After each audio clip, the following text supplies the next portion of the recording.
Faculty make tremendous impacts with our students, as do all employees at the colleges. Our next presenter used to be with the Maricopa Community Colleges. Since then, she's moved on to Old Dominion University in Virginia, where she is an assistant professor of rhetoric and multimedia. Now, you're going to meet Shelley Rodrigo in just a moment. But when I reflect back, and I think about the people who have had the biggest impact on me professionally, one of the first people who pops into my brain is Shelley Rodrigo. I have learned more from her in regard to taking risks, trying new things, and continuously challenging myself, my students, my friends, and my colleagues. When I think about inspirational people in my life, Shelley pops right up to the top. And so please join me in welcoming Dr. Shelley Rodrigo.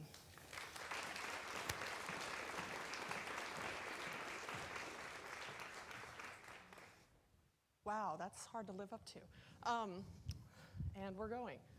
I think I have control over this. No, I have control over this. There we go.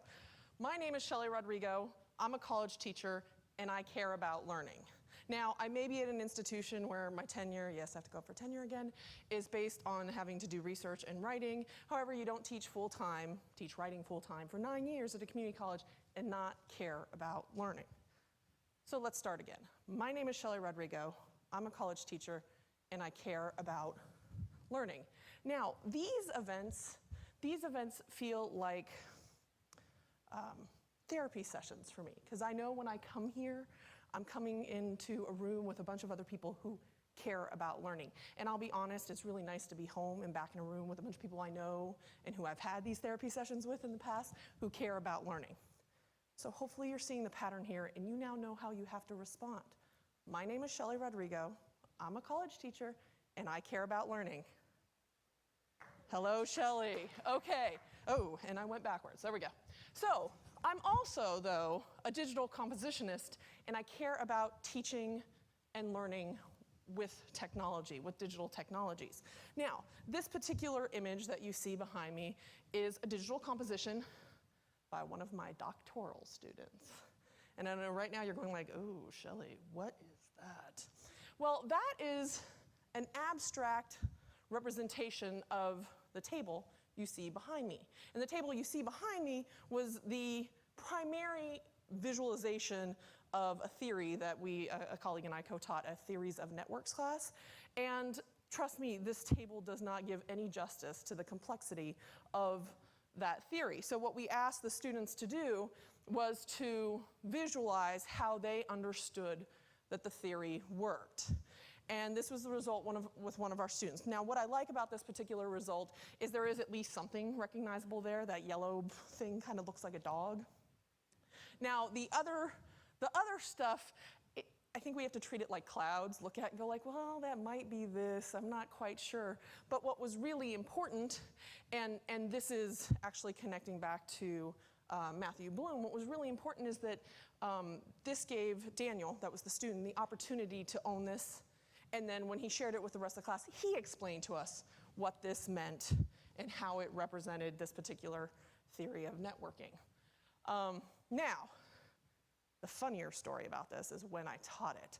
I was on an on-site accreditation visit, and I didn't go to dinner that night with the rest of the on-site team because I needed to teach class, and we did these activities in the class that night. The next day, driving to the campus, and one of the folks on the team turns to me and goes, so how'd class go last night? And everyone kind of perked up and listened. I'm like, it was great. We played with digital Legos. Now, realize, on-site accreditation teams, folks, these are presidents, provosts, vice presidents, that kind of stuff, and they all kind of whipped around and went, you said that was a doctoral seminar. What are you doing with digital Legos? Actually, that's a good question, because when I first was asked to be a visiting professor at Old Dominion, they brought me in because they're like, we need someone to cover teaching our graduate classes in new media and technology for the next year. Will you come do it? Sure, that'll be fun. About 2/3 of the way through the first semester, my friend, my colleague, the director of the doctoral program, he comes up to me and goes, Shelley, some of the doctoral students are talking. They think you're doing grade school activities in the classroom. I'm like, what do you, well, but they're learning. I'm doing stuff that's getting them to learn this material. So for example, one of the activities I was giving them was I want them to take notes on their reading. They're like, we're doctoral students, we already know how to take notes on our reading. And I asked for the typical things, summarize, keywords, connect to other readings, connect to experiences. But then these were digital notes. I asked them to do them in blogs. I had formatting requirements. I was asking them to do things like, well, I want you to go find other resources and put hyperlinks into them. I want you to go find representative images and YouTube videos and embed that into the notes. I want you to make sure you cite things. Hey, these are digital composition class. You might want to be thinking about alt text or closed captioning. So I had these students doing this, and still they were a little resistant. Obviously, we were doing other stuff like digital Legos. But they were a little resistant, and they're like, we know how to take notes. We don't need you to tell us how to take notes. Until the following fall, when the first group went for their comprehensive exams. Oh, Shelley, we get it now. We remember the stuff that we took notes in this way. And we had a material object, or well, a virtual object to go back to help remind us to take notes this way. So these examples, what are they representing?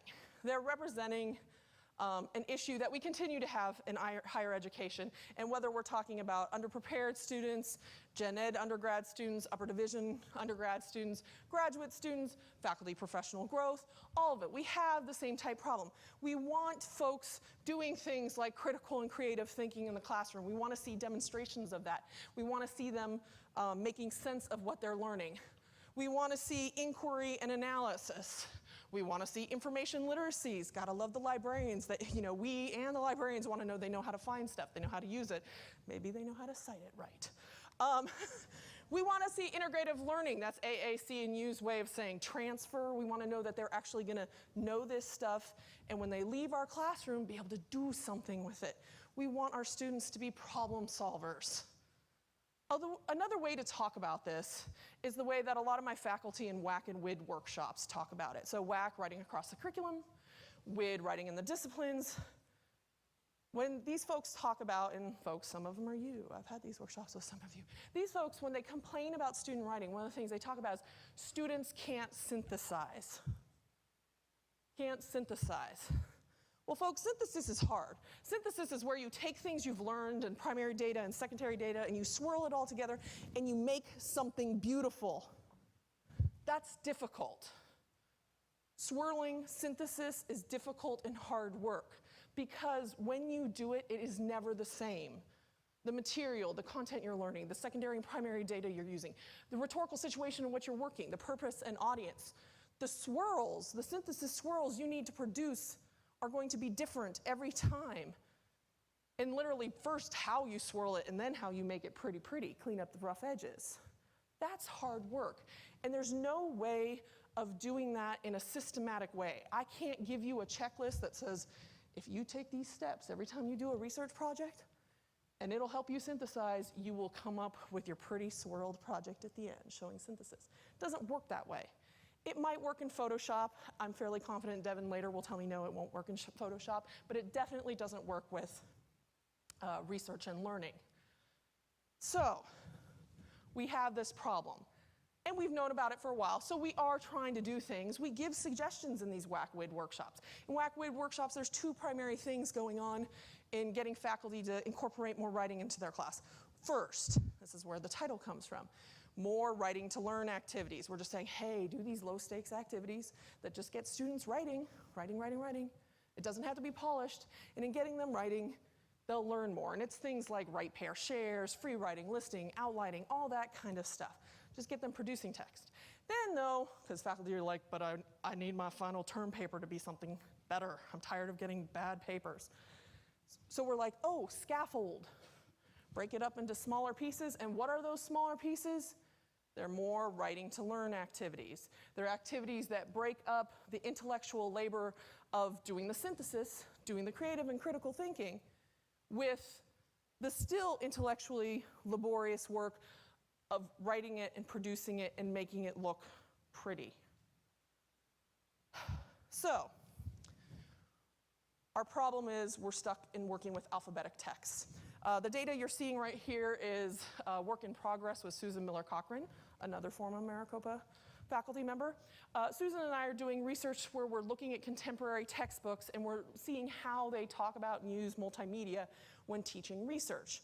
Now, most of these textbooks have sections that are saying like, we're gonna show you how to find sources. That's good, it's teaching research. And most of them are doing a good job of suggesting there's a variety of sources students might use, not only primary, secondary, library, and online, but lo and behold, they might go find images, video, and audio text. And that number grows every year. The problem is that when it comes to the section where they're teaching students how to use and incorporate these sources, which again, most of them are doing that, the problem is they only talk about it in terms of alphabetic text. So we know that multimedia and digital technologies help students learn. You wouldn't be here if you didn't buy that. The problem is we're not helping them to use those, take advantage of those, especially in the hard work of synthesis. So let's give some examples of what that might look like. One of the difficulties of composition classes, and also other classes, say history classes, criminal justice classes, where they assign the big paper, is the topic, picking the topic and then narrowing the topic. So we're gonna go through two examples of common topics that students like to pick in first-year composition. I think they like to pick it just because they think it's a big topic and they can do it. So the first one here, legalizing marijuana. Now, one of the ways we tell students to help narrow that is to go read about it. Go find the subtopics. So what do? They jump onto Google and get this list. And of course they don't read this. What I'm suggesting is you just tell them to switch the filter and go to the image results. If you look at these images, they start to very quickly identify the interesting subtopics associated with legalizing marijuana. Let's pick another favorite topic of students, popular topic, gun control. Again, if they get this page as results, boring, they're not gonna read that. All they're gonna come back to you is with a list of, here are things that my friends and I came up with as subtopics. You have them filter, pointing the wrong way, there we go. You have them filter the results based on images. This filter is even better in terms of breaking down very significant subtopics of gun control as a topic. And if you have the activity that says, hey, I want you to take 2 pictures, and I want you to briefly write about how and why they're important, or why this is interesting and you'd want to study this more. And then I want you to take 2 pictures that you don't want to study that angle. Very quickly to articulate what they do and do not want to do as a way to help pick their topic and narrow their topic. So what I'm talking about here in this idea of multimedia-to-learn assignments is just getting students to play with whatever it is they need to play with, whether it's the content in your class, the secondary or primary data they're collecting. And the idea is just to have them time on task. Folks, this is not new. This is pedagogies most of you have heard of. Active learning, constructivist learning, constructionist learning, social, because most of the time they have to debrief it, right? This is what this is. Flipped classroom, go read that stuff, come into class, let's work on it. This is stuff that we've already been having them do. So let's talk about other potential assignments. One that, again, referencing Devin, who will be up later, he came up with this years ago. Out on the town assignments, go find images, examples out in the world of concepts you're learning in class. Doing annotated bibliography. So again, research, you need to find your sources. How many of you have heard the citation project? You can see some hands. Okay, how many of you have heard patch writing?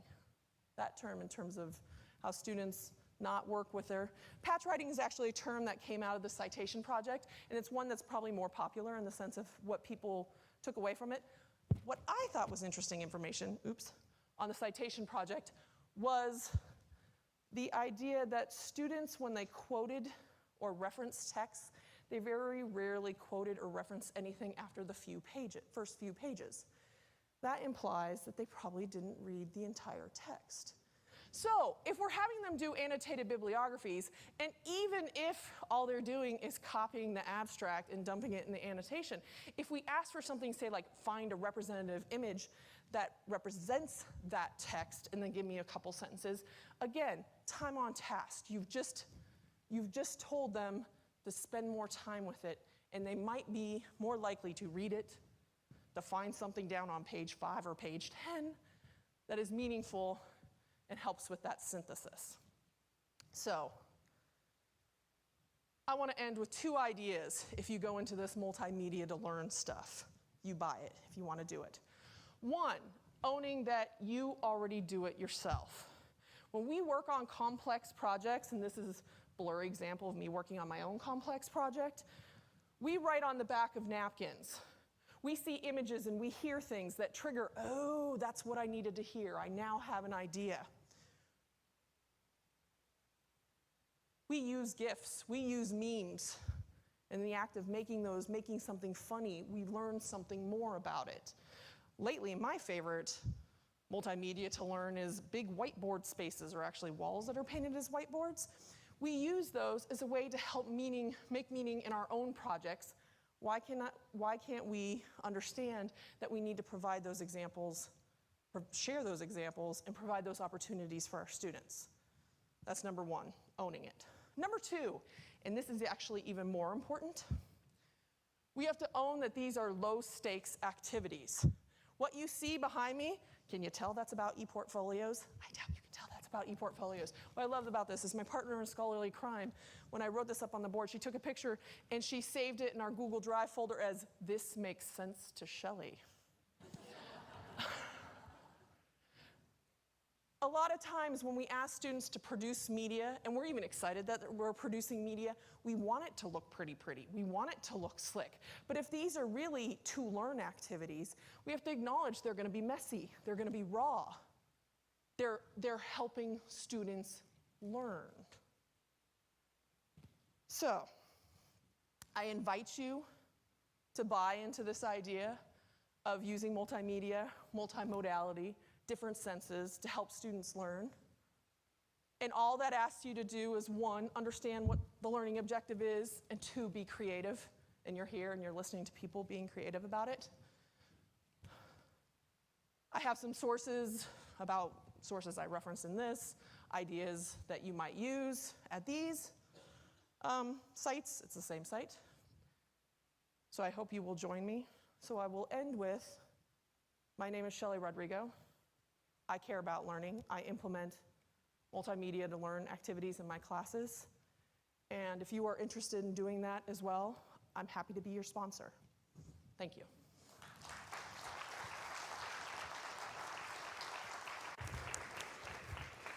Thanks so much, Shelley.